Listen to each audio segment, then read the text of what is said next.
Hello, I'm Dylan. And I'm Keon. This is Trust Your Doctor, that podcast where the traffic's not as bad as the 405, because this week we watched Gridlock, Written by Russell T. Davies. directed by Richard Clark. And it aired on April 14th, 2007. First, I guess, decent episode in a while. Yeah. I mean, I really liked this episode. Yeah, I really I liked mean, it the I first liked time I watched it. I still like it the second time I watched it. I think the general fan wisdom is that it's not great, at least from what I can remember when I looked up the reception to it a couple years ago. Maybe it's changed since then. Maybe there's been some sort of renaissance where people suddenly come to love Gridlock. well, I mean, I agree. It's not great, but it's probably the best of this season so far. Which isn't hard. It's No, only it's the no. third episode of the season. So I'm competing against two other stories. Which, weren't that great themselves. So, Yeah, this season's just good, not great so far. Anyway, it starts with an Amish couple dying. They weren't actually Amish. They just looked Amish. Yeah, they keep Maybe they were calling Amish. I mean, the police. They probably. Actually, no, they're definitely not since they're driving. So they're not. They keep calling the police, and the police is like, "You're on hold. You're like 300th in queue," and they're like, "What?" Realistic. They're Realistic Doctor Who's been in a while. The car is getting jostled by something outside. They're getting attacked by something. They're like, oh god. Pretty Oh. much exactly at that level of acting too. All the story-specific characters in this were pretty bad actors. Well, except the face of Bo was Yeah, the face of And- Bo and what's her face, yeah. his cat attendant. the cats. I don't remember her name. Yeah, I don't remember either, but they were pretty good. Everyone else was hit or actually not hit or miss, just miss basically.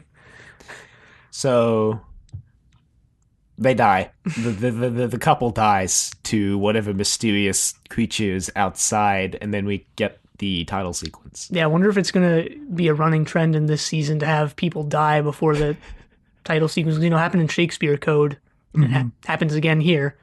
So It's just the trope for the season. They're like, can we kill someone off before the title sequence?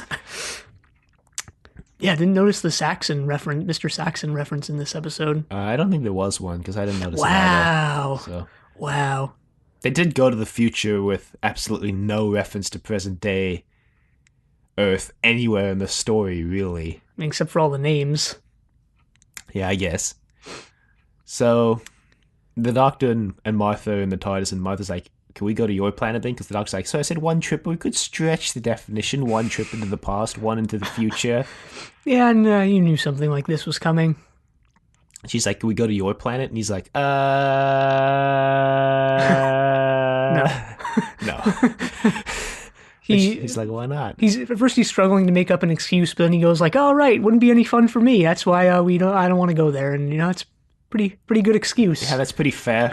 He's already been there like a million times. Why would he want to go back? Especially since every time he goes back, they try to either throw him in jail or make him president. So But he sort of describes the Gallifreyan landscape to Martha. The burnt orange skies, the fallout wasteland. No.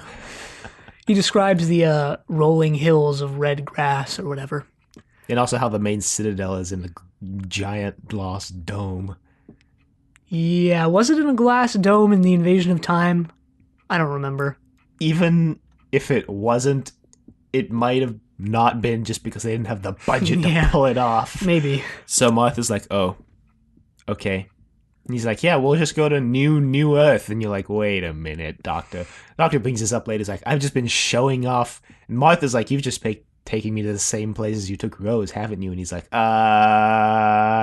yes. Yeah, really, shoehorning in this.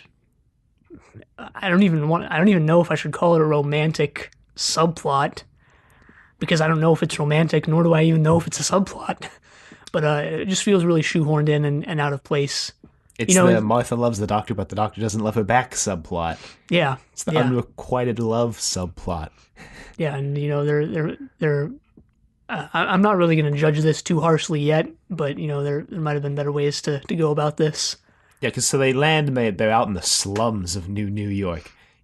actually in New York this time and not that hospital. It's like across the river. Yeah, although based on what actually happens in this story, maybe it was for the best that they went to that hospital. Although I'm guessing New Earth took place before, the virus outbreak. Yeah, I think it did, because when the doctor mentions the year, it's like 5 billion and 24 this time and not 5 billion or something like that. Yeah. So they're wandering around, and some people open up shop windows and start selling moods. Yeah. Start harking their moods, I guess. Trying to sell happy and forget and anger. I don't know why you would buy anger. Being angry isn't that fun. Anyway, these are they're drug-like. They induce moods or whatever, and they're just patches that you put on your neck, they're like I guess. Nicotine patches, but not. And a woman comes by and she wants to forget that her parents started driving on the motorway, so she buys some forget. And the doctor's like, wait, what happened to your parents? She's like, oh, they went on the motorway. And he's like, but you can find them. She's like, no one ever comes out of the motorway. And the doctor's like, that's kind of weird. She puts on the patch, and the doctor immediately reminds her of her parents. And this made me question how the patches work because, she put on the forget patch, right? So, you'd assume it just makes her forget about her parents, but she kind of, I guess, doesn't really care about her parents when the doctor brings them up again. You would assume that when he brings them up again, she would remember and then care. But I guess it does more than just make you forget. Or she just forgot about the significance of the motorway, of them going on the motorway. Maybe. Yeah, how do you control what forget makes you forget? Maybe you just don't. Forget. Maybe it's just like Russian roulette and you're just like, well, I really hope I forget the thing I want to forget and like not how to tie my shoes or something. Really hope I don't forget how to breathe. But yeah, this woman walks off and then Martha gets kidnapped. Yeah, these two people just show up with a gun. They're like, we're taking you. And the doctor's like, wait, what? And they're like, we need 3 people. I'm sorry, bye. And the doctor's like, no, you come back here. No. Yeah, no, I really liked how they did this because it's so sudden and it just takes you by surprise so much. Yeah. The doctor's like, what? No. And he's chasing them. And they like lock a door behind him. And the doctor uses the sonic screwdriver to open it, unsurprisingly. And they run. And then the doctor kind of sees them get on the motorway. And he's like, damn. So he sees them get into the car, actually. And then he's like, damn. So he runs back to the shop street and he's like, so where's the motorway? And they're like, just go down all the way straight. You literally can't miss it. Doctor's like, oh, okay. Martha wakes up in the car of the people who kidnapped her. Mm-hmm. And they reveal why they kidnapped her, which is to get in the fast lane. Because you need 3 people. So it's like a carpool / HOV lane type thing. They're pretty sorry about kidnapping her. Yeah, apparently honesty is also a mood. Not really sure how that one works. I guess they're not really exclusive to moods because like forget isn't really a mood either. Yeah, although I don't really know if that honesty patch is working because then it's just a fake that she just flashes people the honesty patch and she wants to lie and she's like, nope, we're in this honesty patch. Maybe because they're, Martha's like, you guys are kidnappers. And then they're like, no, we're not. But, honestly, yeah, you are. So you would think that with the honesty patch, she'd be like, yeah, you know what? We are kidnappers. But instead, she's just like, no, we're not.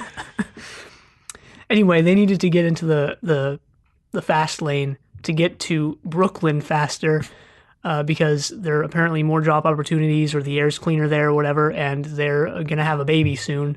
So that's why they wanted to go there. But it's going to take 6 years. Kind of makes you wonder why no one in this world decided to just walk. Probably because, yeah, I don't know. I'm just making this up, but the fumes are like overwhelming and in the motorway. But it seems as if the city isn't connected via anything other than the freeway / motorway. So great, because now the doctor arrives at the motorway and starts coughing and being unable to breathe. And the car stops by and a cat person comes out and is like, what are you doing, you idiot? Can't get in. So the doctor gets in and this guy is, what was his name? He had a really cool name. Yeah, I don't remember. We also forgot the scene with the cat nurse from New Earth who goes off, who, loads her gun and goes off to find the doctor. Okay, Brannigan was the cat person in this, and then Novice Haim was the cat person who was with the Face of Bo. Yeah. So Brannigan tells the doctor an old legend about a person whose face expanded 50 times its size by breathing the in the fumes. I was fumes. like, wait a minute, is that the face of Bo? But No, I don't no, think it so. wasn't.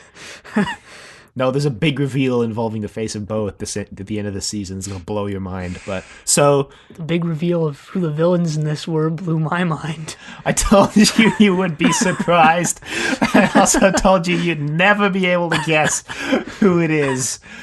So apparently Brannigan's married to a human lady. I'm not sure how reproduction between a cat person and a human person works, and I really don't want to think about it, but they have kids that are just like kittens, so I'm pretty sure these aren't their like biological kids. I think they just called them their kids because they probably adopted because they couldn't have kids of their own, I'm guessing. I mean, you never know. This is the future where the Doctor once described the human race as just going around banging as many alien species as they could, remember? Yeah, I mean you never know, but that's just what I thought. So the Doctor's like cradling the kitten. He's like, oh, they're so cute. And the Doc's like, how long have you been driving? And they're like, 12 years. And the Doc's like, how far have you gone? 5 miles. Yeah, because this is, I guess, where you get your first shot of the traffic jam, I guess, which just extends for however long it extends. It looks pretty cool, you know. For the entire motorway, I think. I think the motorway is like a circle or a loop it's a of loop. some sort. The driving 3D driving must be Confusing. pretty confusing and like annoying. But I think they did a pretty good job portraying this. You know, it was CG obviously, but at the same time, it didn't look as congested as you might think. Yeah. But I mean, everyone's following the rules, so nobody wants to. Yeah, I was surprised everyone followed the rules, you know? After 25 years, you think people would just be driving wherever they want. Well, they've just kind of accepted it at this point, I guess. The couple that kidnapped Martha is like, we're going into the fast lane, which is at the bottom for some reason. Yeah. There's a lot of couples in this story, you just noticed. Yeah. Wonder if that works on a thematic level. No, I don't know.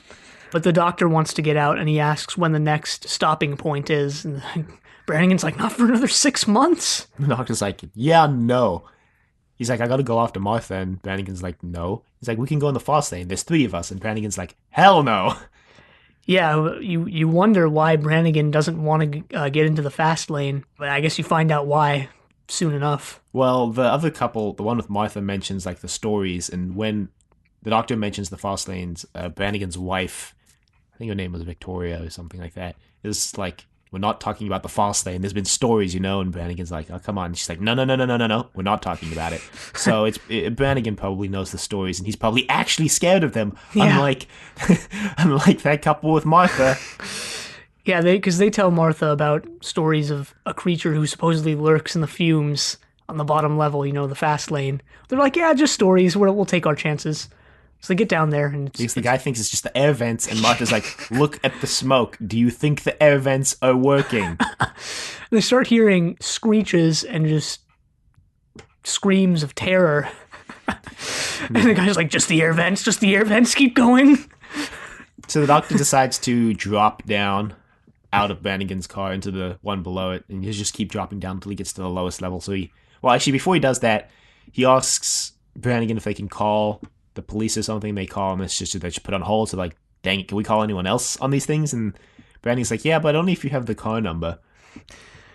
Yeah, you have to be friends with them on your. I guess there's a social network for people on the motorway. But anyway, they call the old women from Paradise Towers, and no, I'm just kidding. They call the old woman. They call some old woman who are apparently married, and Brannigan's like, oh, don't you go talking about that new age stuff? And you're like, wait a minute, but you're married to a human, and you're a cat. Yeah, that's like more weird than... Yeah, this was weird because this is the year like 5,053,000,053 or whatever it was, and like same-sex marriage is like a thing that's most people, or maybe not most people, but a substantial number of people are like okay with now. So you would Brannigan's think like living 5 billion years in the past. In the future, you mean? Or yeah, future. No. Oh past. yeah, no. Okay, I see what you're saying. Yeah, well, Brannigan's just Classic Brannigan. Bring back Brannigan. Brannigan and Victoria spin-off. When I don't know. It's just weird that Brannigan's okay with like interspecies marriage, but same sex is weird to him. I don't know. Maybe he comes from a planet that has kind of really strict rules on that. I don't know. I mean, I think he comes from New Earth. Yeah, whatever. I don't know why I'm even trying to like justify Brannigan's beliefs here because they're whatever. Anyway, one of the old women is able to is a car spotter, and she's able to. There's another weird line of dialogue where the woman who's driving is like, "Oh man, can't believe I married a car spotter," and like they've been married for like 25 years, and she's just bringing this up now. Maybe it's just playful romantic banter. Maybe I guess I don't know. Brannigan It was just weird, but Victoria have some. I mean, it's just weird that okay, I'm not even going to try and again justify some of the weird decisions in this. But the one of the women is able to tell the doctor that where Martha is basically. Yeah, because she has this running catalog. I guess she just keeps it all down by hand. You know, she has this book of license plate numbers. Kind of weird. I'm surprised she hasn't run out of space by now because she's been doing this for 25 years. Or 23 because the doctor asks them how long they've been driving. And they're like, oh, we were one of the first on the motorway. We've been here for 23 years. Yeah, the doctor calls them up later again when he's on hold with the police. He's like, have you ever actually seen a police car? And they're like, no. It's like, how about an ambulance or anything important at all? And they're like, no, thank you, bye. Yeah, that was another weird thing, you know. Well, I think you would have noticed that. Yeah, but that's how the doctor figures out that they're probably trapped in the motorway. And they're not just... Then again, they've only probably moved... I think they actually say how far they've moved, but it's only been a couple miles, so maybe not that weird. They haven't seen many other cars. You'd actually probably be friends with the cars around you if this actually happened. Yeah, probably. I mean, if you dared to open up your hatch and let in the fumes long enough. Another thing that they mentioned in this story was that the fumes traveled downward, which I was confused about at first, but I guess in the end it makes sense. Yeah, they're probably heavier than air, so... Also justifies why, like, the fumes don't just travel into the vehicles as soon as the doctor opens the hatch. Yeah. Yeah, so the doctor's like, all right, Brannigan, since you're not going to help me, I'll just do this myself. Hang on to my coat for me, by the way. I don't want this to get in the way of me flying through the air, so... This Janis Joplin gave him his coat. Yeah. Kind of wonder when that happened. Must have been sometime, like, after Christmas Invasion or during Christmas Invasion. I mean, unless he just found it in the TARDIS. Which is what Christmas Invasion seemed to imply when he was looking through that wardrobe. Anyway. Yeah, I guess. He drops out of Brannigan's car into the one below, and it's... He travels through a bunch of cars. Most of them not really that notable until he gets to the bottom. No, they weren't really even that humorous. Then you get a guy dressed like Steed from the Avengers. Got a bowler hat and his pinstripe suit. In the year 5 billion, he's really bringing back that really old fashion there. Pulling it off quite well, I might add.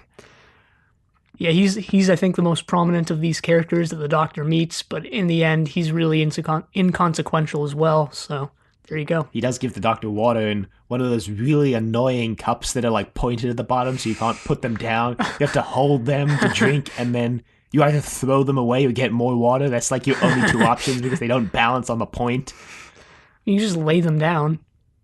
You could, but then you just end up with a mess because everyone lays their triangular cups down.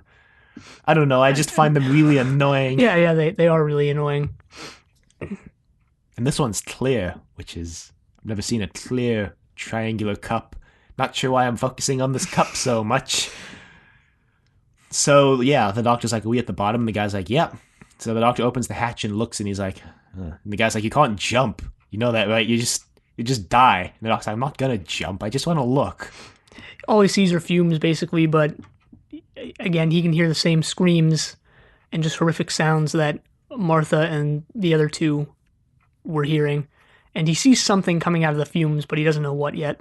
Yeah, so meanwhile, Martha and the couple are driving, and they're getting bonked around. They get a call from another car, and they're like, we're about 50 yards behind you. You gotta go up. You gotta go up. And the guy's like, why? She's like, just go up. We're gonna get killed. Go up. Yeah, so they're dying, and the guy's like, what are you guys talking about? It's just the vents. Like, are you serious? Still think it's just the vents.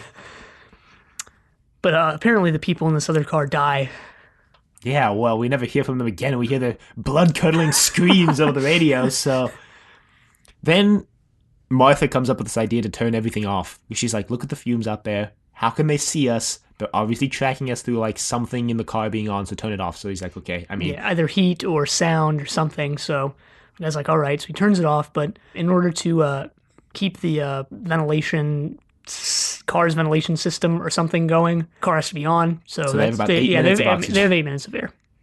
They're like, great. We forgot to mention when the doctor was with Brannigan, the daily... Report. The hologram named it something, the daily moment of consideration or something, but they all start singing a hymn together. Yeah, it's, what is this song called? Something... Hang on. The wiki Old mentions Cross or something like that. Abide with me.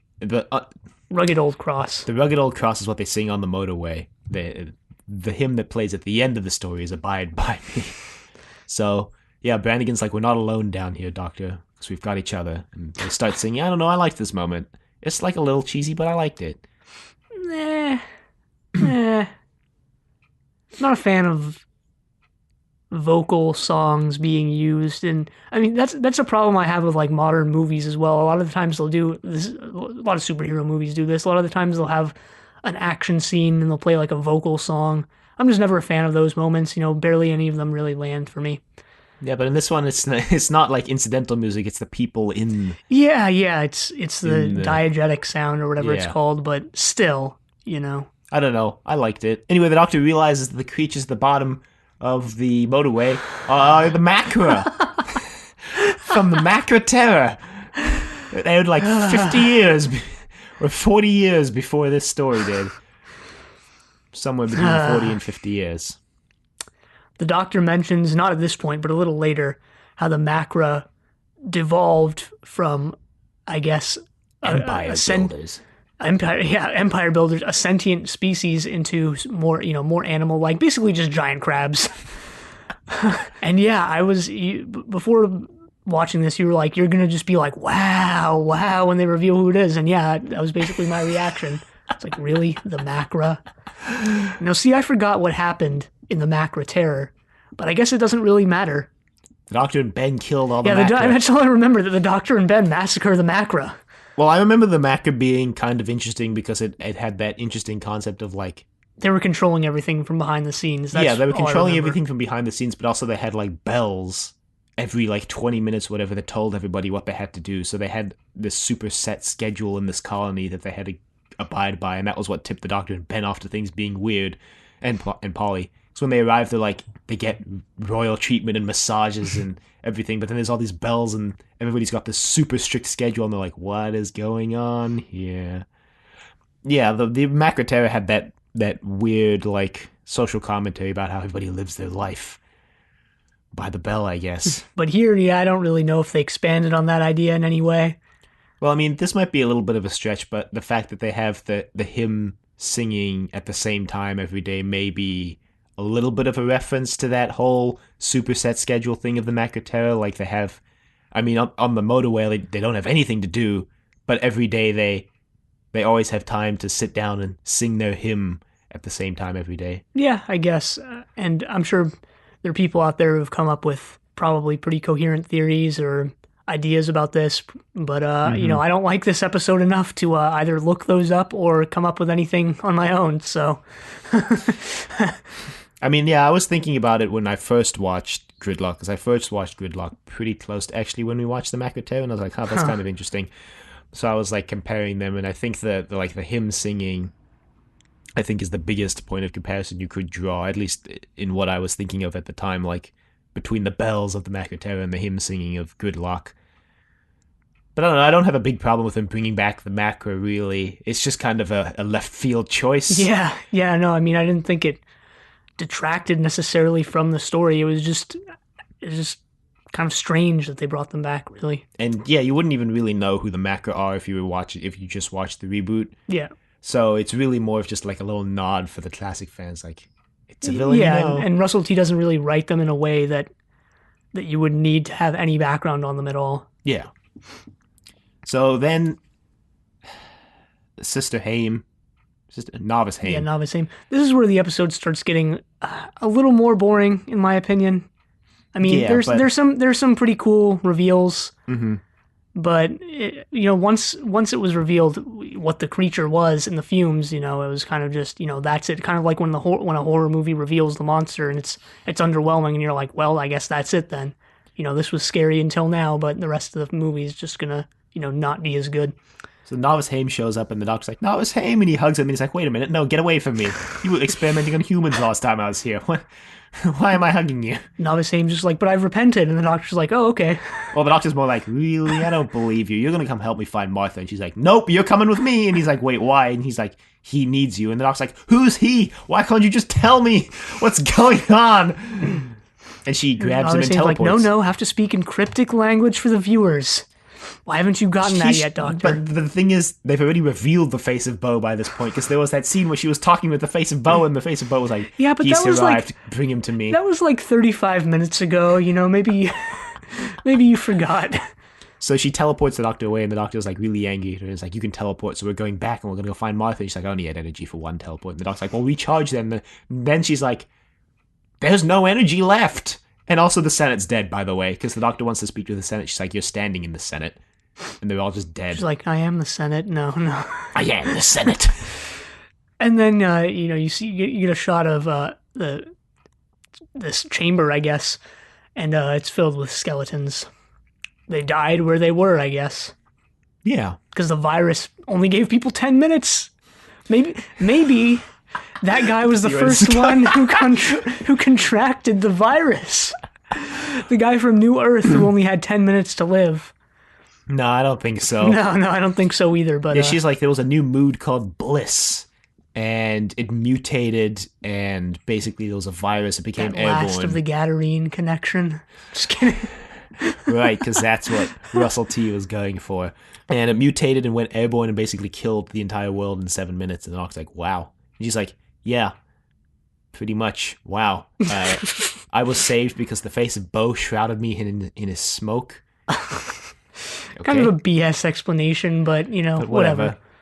And then she reveals that basically the face of Bo was able to seal off the motorway from the rest of the world, I guess.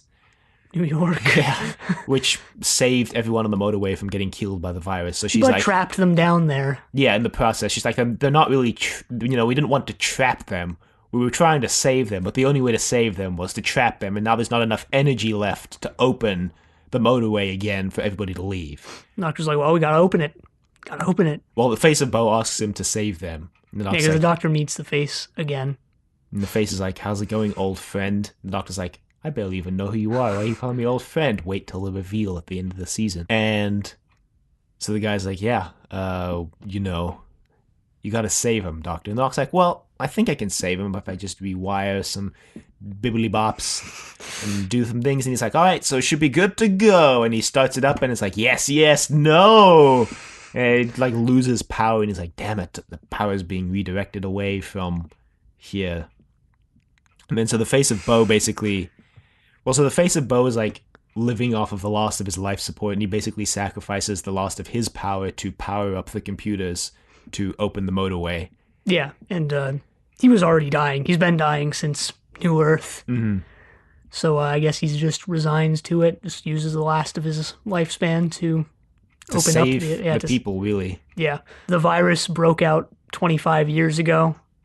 I guess this is just some side information, which I guess makes sense because the old women are like, well, we started driving, about 23 years ago or 24 years ago, or whatever they say. But yeah, they're able to open the hatch. And yeah, maybe I missed something here. Wasn't the virus still around? No. Novice Haim said that the virus died off eventually without any hosts to. All right. To infect. She says the virus killed itself off, which is kind of weird. I don't know how that works. Well, I guess, like I said, there was no one to infect, so the virus, I guess, just died. Yeah, that to me makes sense. But like the virus killing itself off, I guess that just that line didn't really. I think she just worded it. Yeah, I think she just worded it weirdly. Because I think the exact wording was like the virus killed everything, including itself, in the end. Yeah, which I think she just worded it weirdly.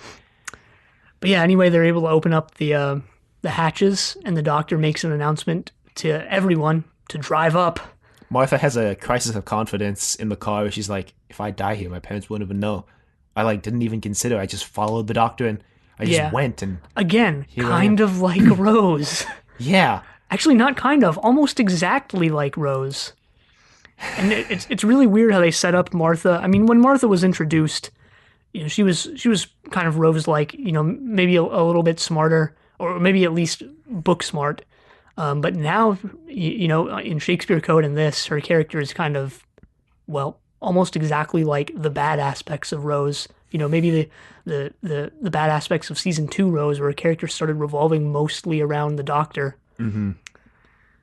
It's kind of strange, but I mean, Martha's like, ever heard of a rebound doctor? And she storms off when the doctor reveals that he's just taking her to the same places that he's taken Rose, which is, I mean, yeah, you don't take your new girlfriend to the same places you took your old girlfriend. But was Rose really his girlfriend, and is Martha really his new girlfriend? I mean, the thing is, he clearly loved Rose. Well, yeah, he right? clearly loved Rose. But for Rose, it felt a lot more justified. One, because she had 2 seasons, regardless of the quality of season 2.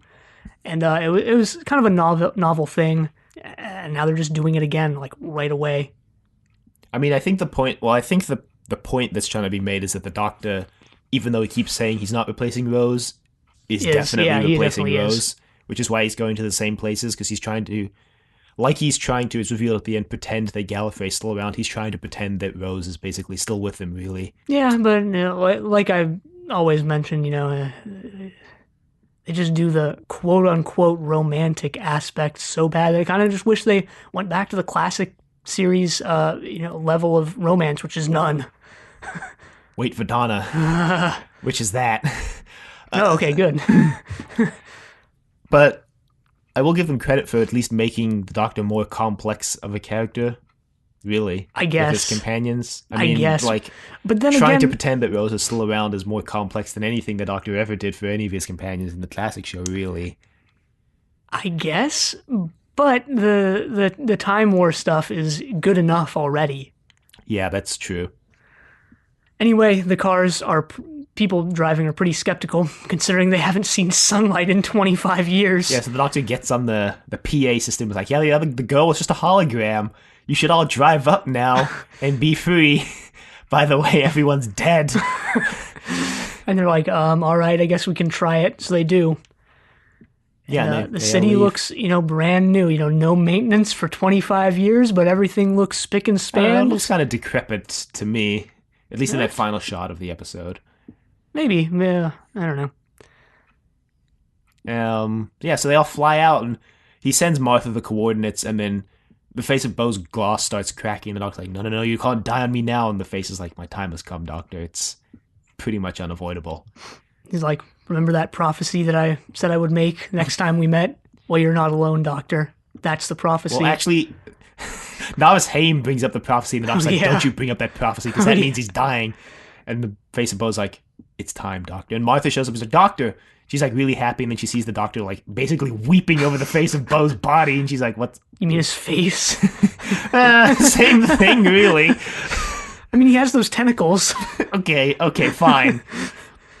And Martha's like, "Who's this?" His face of Bo. It's an old friend of mine. He's dying.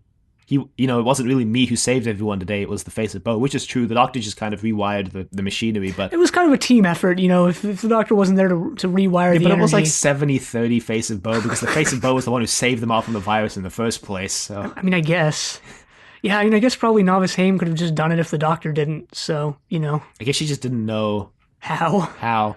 There's what I thought was a pretty nice moment where the Doctor's like, you stayed here all these years? And she's like, we didn't have a choice. And I was like, yes, you did. And you chose to stay. Which I thought that was nice. The Doctor's validating her repentance, I guess. Because she says she stayed with the face of Bo. She was placed with the face of Bo originally to atone for her sins. But then she stayed with him after everything. Yeah, it was nice. And so the face of Bo's like, yeah, the prophecy, what I'm basically going to tell you, the Doctor, is you are not alone. I mean, he says, you're the last of the Time Lords and I'm the last of my species. And the Doctor's like, yeah, that's why we have to stick together. And the face of Bo is like, no, it's time for me to die. But remember this, Doctor, you are not alone. Yeah, which is similar to, what was it? Russell T story that we read that had that exact same line. Shoot. I don't remember what it was called. You're right. I'm completely slipping my mind too. I know which one you're talking about because I remember. Yeah. Yep. It was in the annual. Yeah, it was wasn't in the annual. Oh yeah, it was in the like the biography of the Doctor. Oh yeah, was, yeah, like, it was right. It was etched into like the cliffs or whatever. The Yeah. words "You are not alone." Yep. Yeah, you are not alone. Very clever foreshadowing for stuff that happens later. You'll see. I mean, the Doctor's never really been alone. He's always had companions with him, except like in Deadly Assassin. Martha's like, I mean, that means you have me, right? And the Doctor's like, nah, I don't think so. I don't think that's what it means. She's like, well, what could it possibly mean? You're going to talk to me properly. You always lie to me. And the Doctor's like, yep, you know what, Martha, you deserve better. I have been lying to you. Yeah, I kind of like this moment because, we've been kind of, or at least I have been kind of bagging on Martha, but Doctor's also, I guess, in the past few episodes, I guess the Doctor has been kind of a jerk. But yeah, I mean, I don't really have anything to say except it's really kind of Rose's because you fault. know what's happening, Yeah. or you know what's going to happen, rather. But he sits down and he basically explains to Martha. I think this is the most thorough explanation we've had of the Time War so far. Yeah, because they literally just sit down and explain it. Yeah, the Martha Doctor doesn't just pulls up a folding chair. They're in the alleyway from the beginning of the story. Mm-hmm. Martha just pulls up a chair and she's like, all right, let's sit down and discuss this. properly. The Doctor, yeah, he basically says that he is the last of the Time Lords, and she's like, well, what happened? He's like, there was a war. He doesn't say that he was the one who killed the Time Lords like he's insinuated in the past, but he basically says there was a time war. We fought a race called the Daleks, which you'll meet next week. We fought a race called the Daleks, and we all lost. Nobody won the Time War. I survived, but nobody won. Which, weirdly, I watched Duel for our Blake 7 podcast yesterday, which weirdly has a similar concept in it. Interesting. Kind of weird timing-wise that those would fall on the same week. Since, yeah, that episode will go out like 2 days from now. Yeah, check that out. Zenith, a Blake 7 podcast. And so the Doctor then just starts basically just talking about Gallifrey and how the skies were orange in the mountain. When the light hit the mountains, they would shimmer. Or when it would hit the leaves of the trees, it would shimmer. The trees would shimmer, and then it basically just pans up to reveal everybody flying away to the city. I don't know, I liked that ending. I think it's different from basically how most stories end, which is the Doctor and the companion go back to the TARDIS and leave. Another job well done. This one ends on kind of a bittersweet note, where the Doctor's basically talking about his planet and how he misses them and how all his friends and family are dead and he doesn't really have anyone except, I guess, Martha. And we see that these people are going off to start a new life on New Earth. Right. It ends kind of similarly to, God, I can't believe I'm forgetting what it was called. The one with the destruction of Earth, the second story. The End of the World. Yeah, The End of the World. The basic title. But I'm always garbage at remembering titles anyway. So yeah, it kind of ends similarly to The End of the World. Mm-hmm. Where Rose has has to make this decision, and I guess so does the Doctor, whether they're going to keep traveling. Yeah. That's not the decision here, but just on a similar somber note, I guess. Yeah. So I really like the story for a lot of reasons, I guess. I don't know. I just really enjoy it. I kind of like the idea of there being just this traffic jam for 25 years. That's like a very Doctor Who idea that I think they pulled off like pretty well. Yeah, it is an interesting idea, and I think that idea kind of carries a lot of the story. Oh yeah, definitely. I mean, otherwise it's just the macro internet. They're not that interesting, and then there's a virus outbreak, which again isn't that interesting. So without the motorway stuff. And I think this story gives a nice end to the Face of Bo. I think it's a nice blend between emotional and non-emotional, I guess. Nice blend between caring and not caring. I mean, yeah, because like a lot of the times on the show when someone dies, they like just the way it's shot and the way they play it is just completely serious, like emotionless. Like when Adric died, like they sort of tried to make it emotional. He's like, I'll never know if I'm right, but it's just like the way that situation was even set up, it was just completely kind of absurd.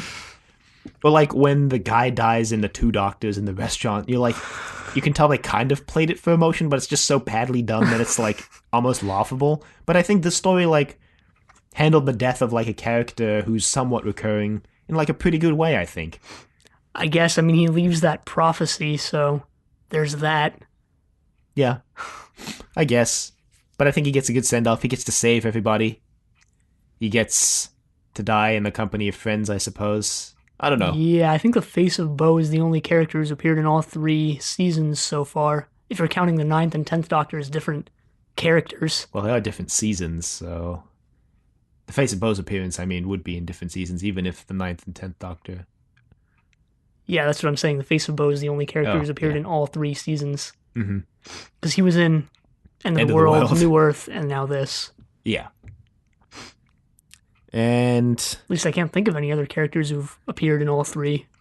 Well, Novice Haim's been in 2, because she was in New Earth in this. Jackie was in 2. Yeah, and they've all been in, a maximum of 2, except for the Face of Bo. Good old Face of Bo. He's dead now. And then the preview for next week spoils. I'm okay with them spoiling villains. I'm okay with them spoiling the Daleks. Especially since the name of one of the stories, because it's a 2-parter, is Daleks in Manhattan. I mean, at least that's the second part, right? Rather than like Rise of the Cybermen and Age of Steel, or they could have easily just switched it. Yeah, I think it is the second part. So, yeah, I don't know. Martha's off to kind of a weird start, I think. Basically, greatest hits of Rose. Well, yeah, I always, before even watching the reboot, I always saw people complaining about the romance and just how it was handled. Mm-hmm. And I'm starting to see some of that. I'm starting to see where some of the complaints are coming from. I think, in my opinion, seasons 2 and 3 is really where it's the worst.